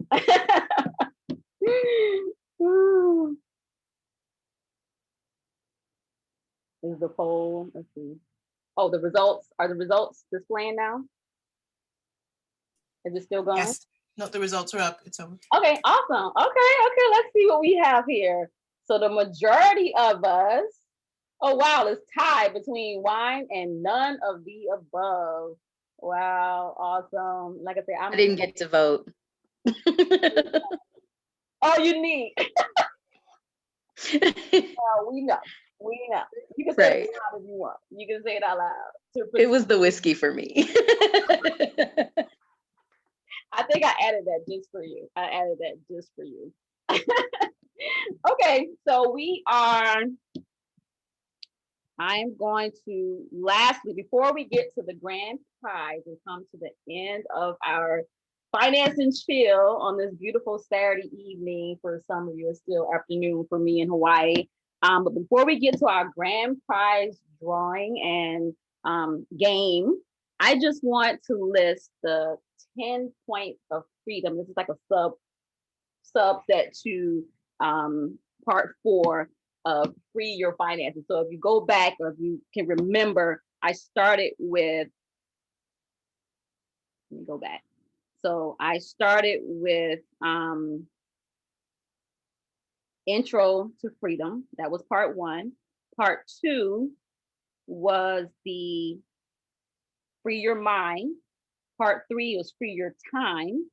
Part 4 was Goals to Freedom. And lastly, within part 4, we're going to talk about I'm just going to quickly list the 10 points to freedom in my book. And this is Free Your Finances. And this is the culmination of how you can achieve financial and location independence.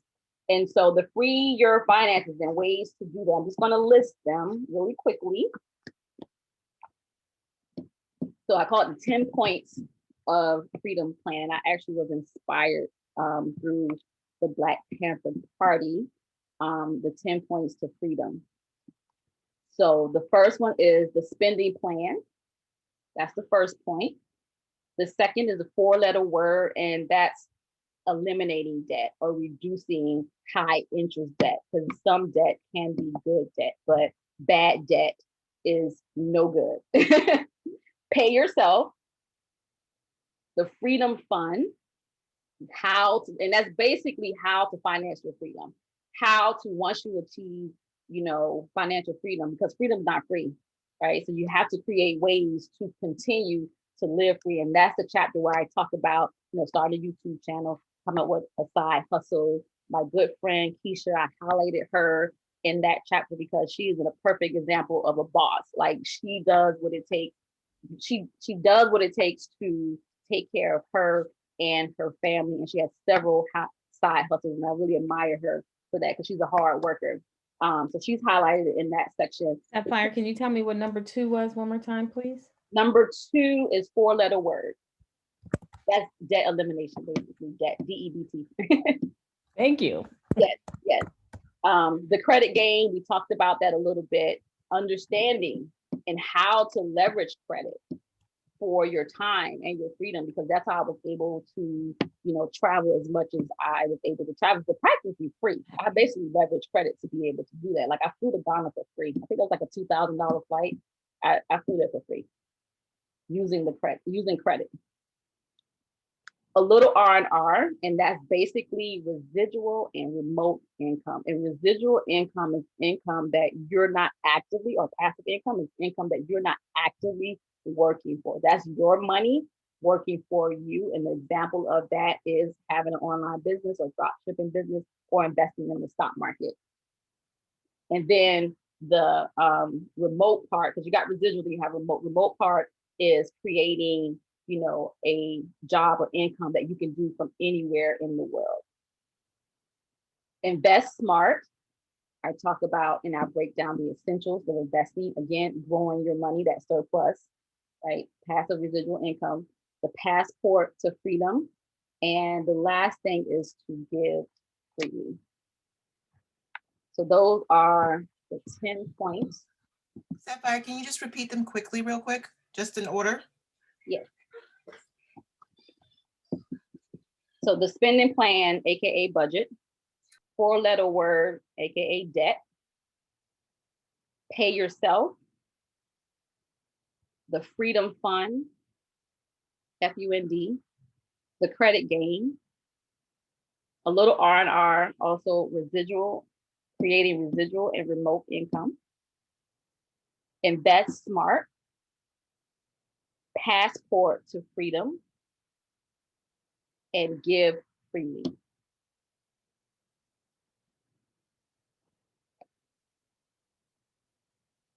And the passport to freedom, that's how you can literally increase your residual income by just changing, your zip code, just by getting on the plane, if that's an option for you. Because I know a lot of people, and I was a nerd. I would listen to NPR on my way to work, and that's how I learned about cryptocurrency and Bitcoin, but I didn't know how to invest.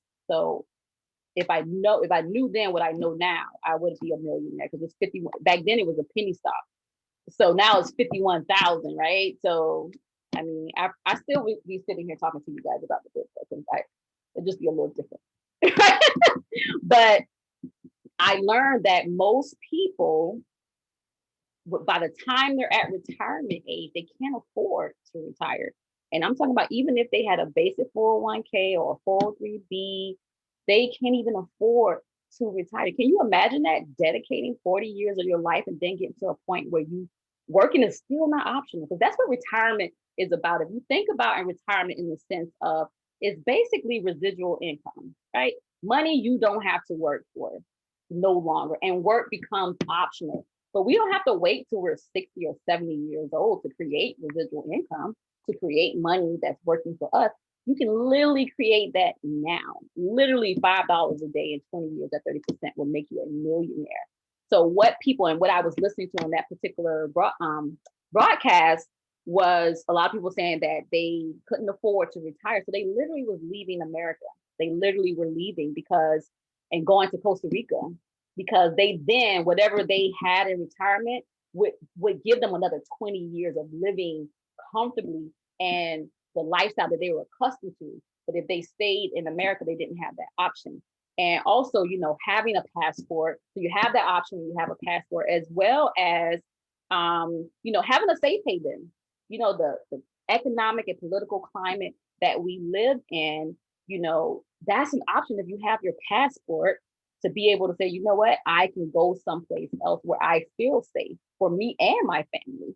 And I can raise them in an environment that is conducive for their well-being and their quality of life. And not only that, you can live on a third of what you're actually making now. So if you made $40,000 in America, right? And then you have some online business, you created remote income, you take that 40,000, right?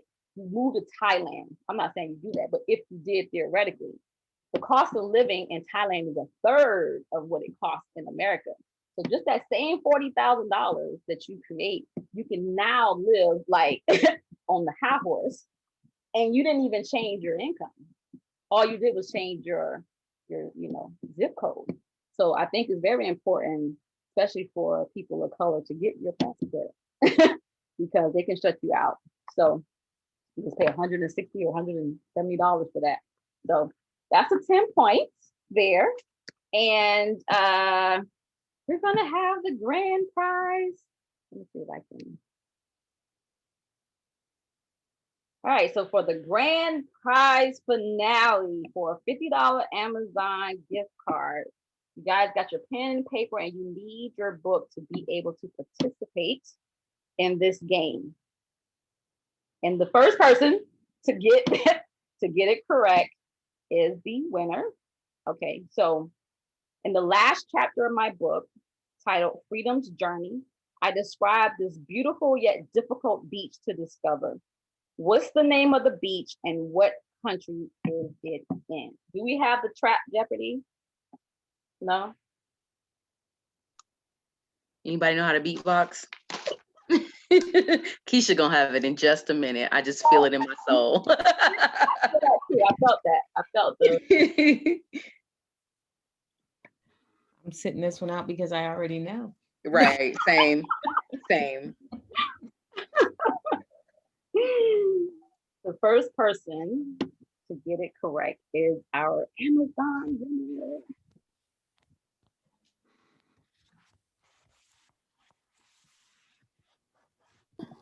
Found it. Yeah, what do we have here? I can't see.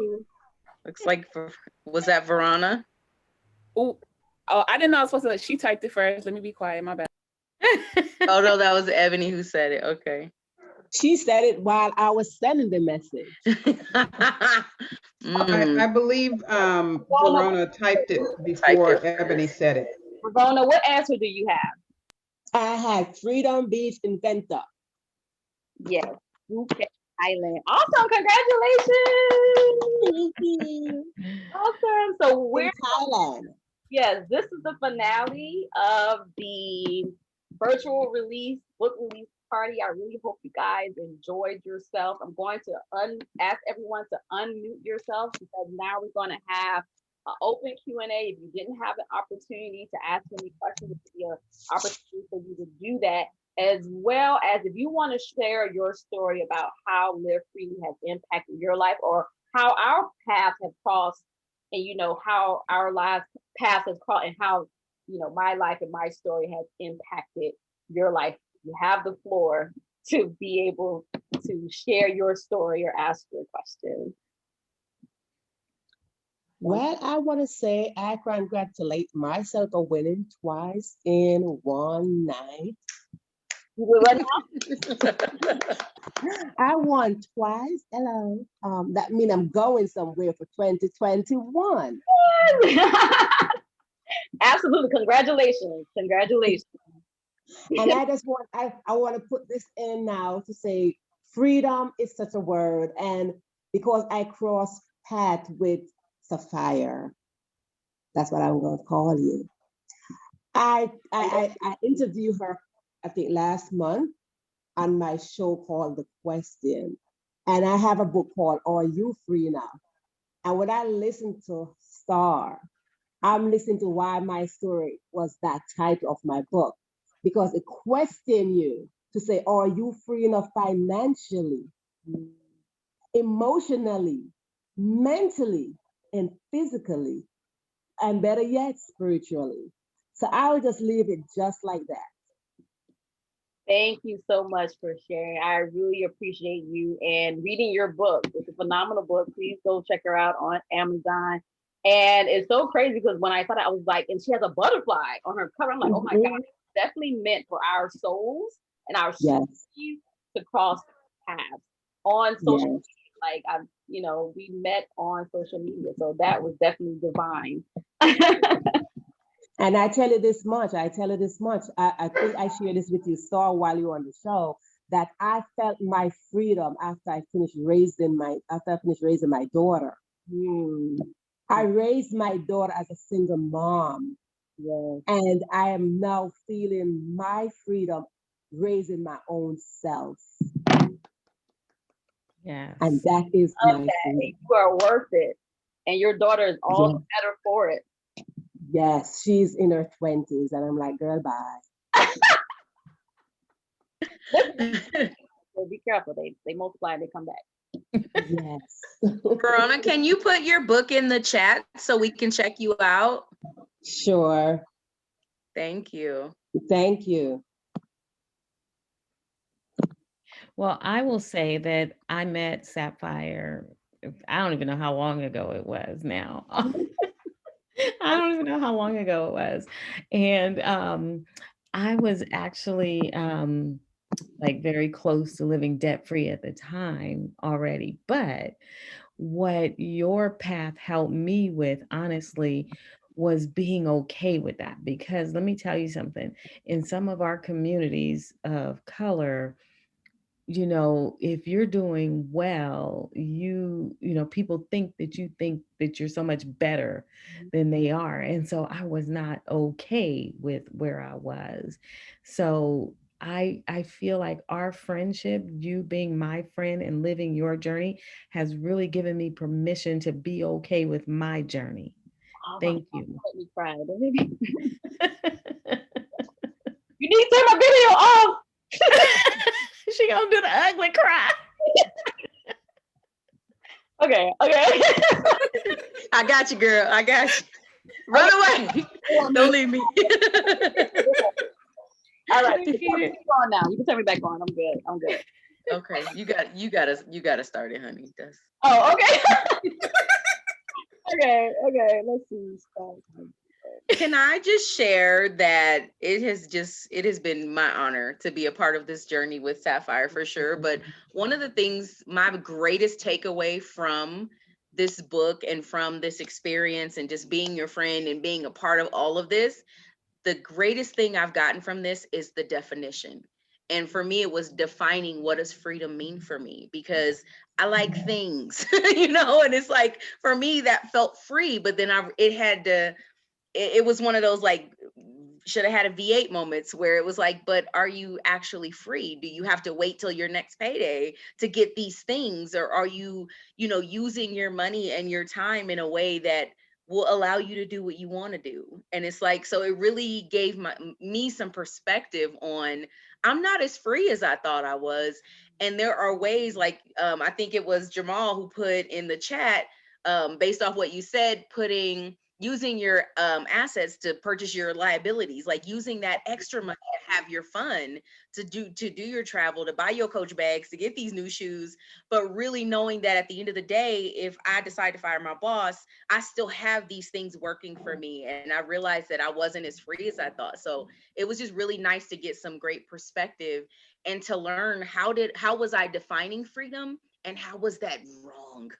So it was a VA moment.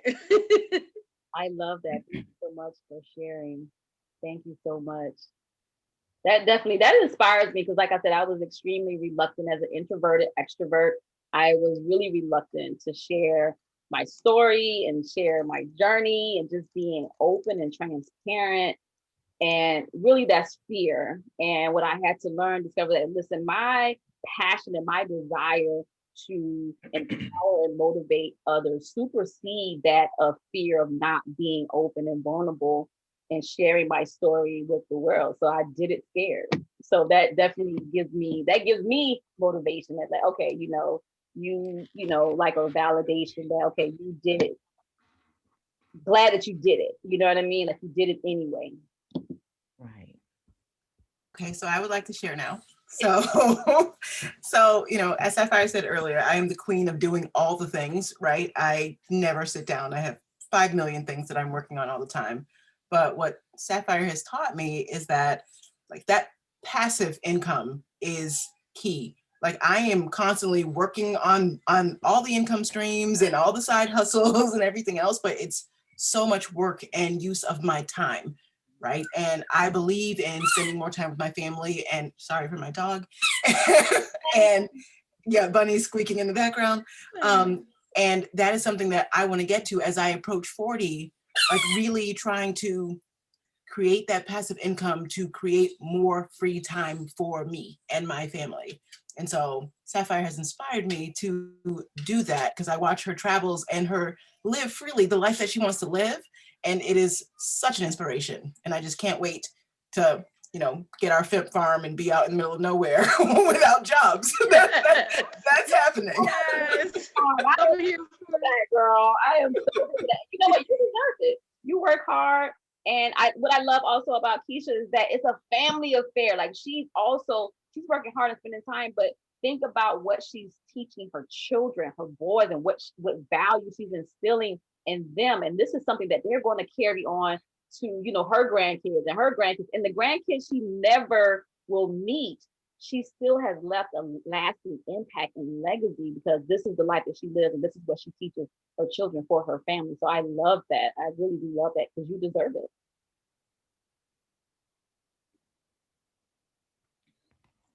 That's right.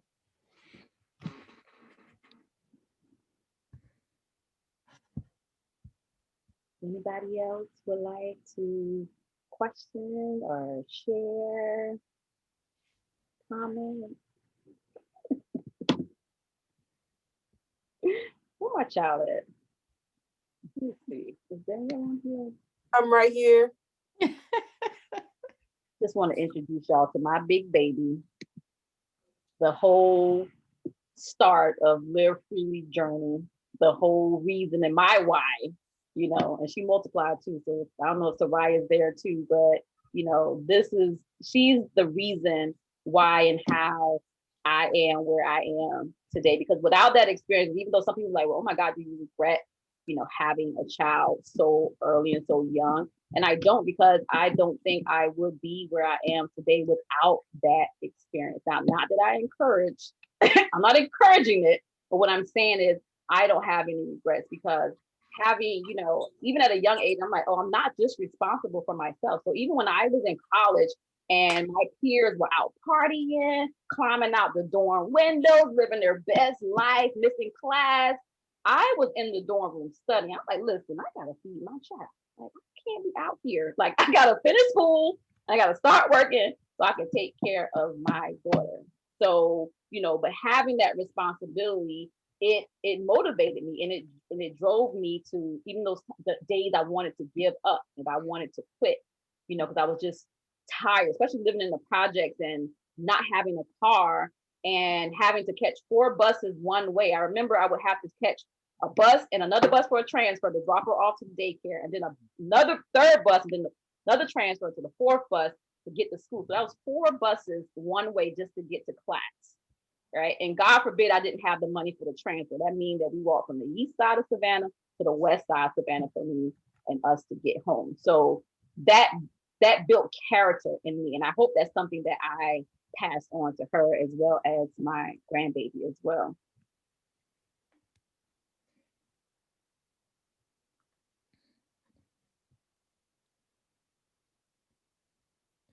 I was reading the chat. Wait. I definitely think it was passed down to me. I had my daughter at a young age, and she's the why for me as well, which is why I'm in school now, finishing up. My mom has taught me a lot of things along my journey, along our journey together. I wouldn't recommend nobody having a kid as young, but it worked out for us. I think I'm the woman I am now because of Soraya. And then adding a little dab of Sapphire, I'm just a phenomenal woman because of these 2 individuals. The whole money and the book has been enforced in my life since the beginning of time. And at first I didn't see it. It ain't make sense. It was, I can't say the word, but it was just too much for me at a young age. But right now, it makes a lot of sense. Anyone who has kids right now, I encourage you to enforce it on them. Encourage saving, budgeting, all that. Let the little kids pay for the money at the gas station. Let them see how you give the man $5 and he gonna give you $2 back. I did that with Soraya, and she lost her mind at a young age. Like, why didn't he give me my $5 back?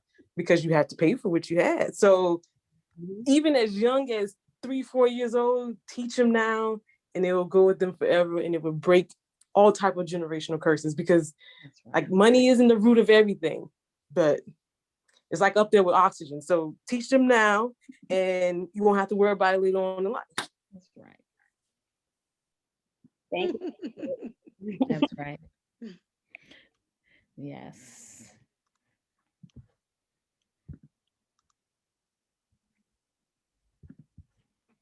I just want to say, I've known Sapphire since, oh my gosh, I go back to the teenage pregnancy days with Sapphire in the kitchen of the bus.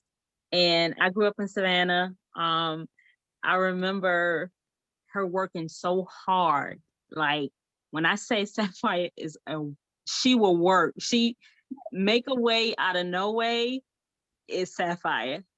Since we were young little girls. And I remember when she first told us she was pregnant, and I remember, and she said, no, I'm not having a baby shower, but I'm going to make sure that she has everything that she needs. And she did.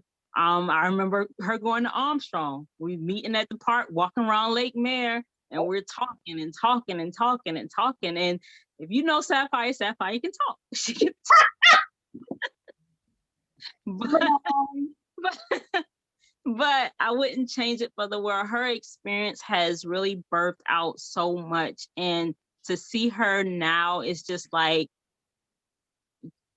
to anyone that has gone through anything where it puts you in a position where it's very challenging, she is someone that you can look to and say, you know what, I can do this because you did it, girl. I am so godly proud of you.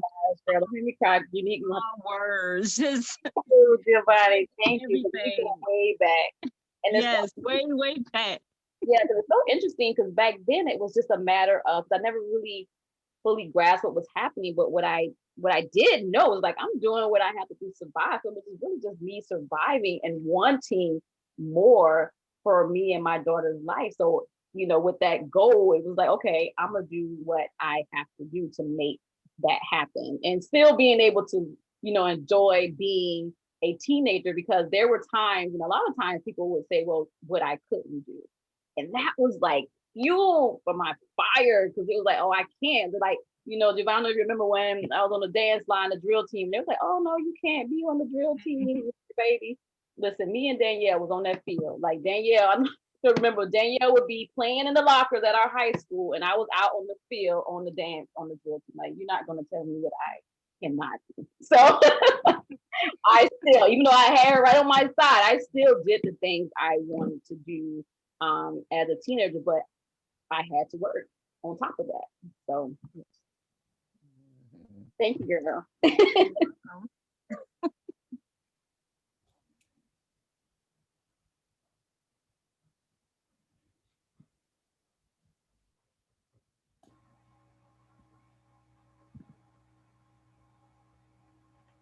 Yeah, I'll be able to go back and read the chat.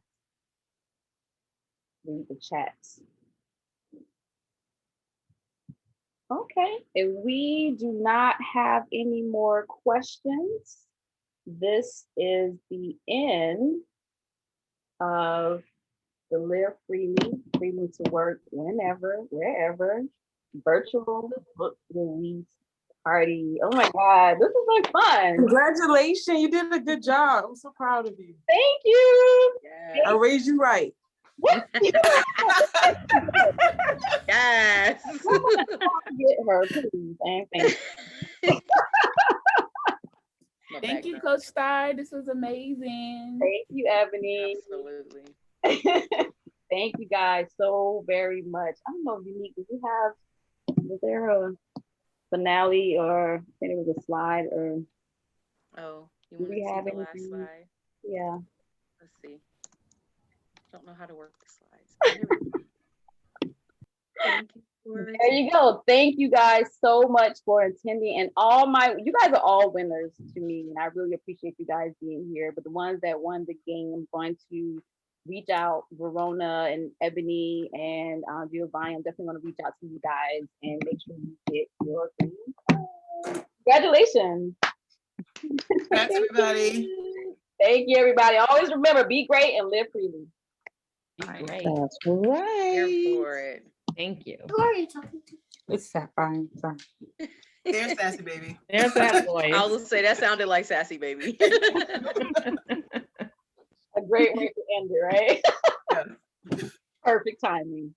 I want my country. Okay. Is that Sassy Baby? I don't think that's No.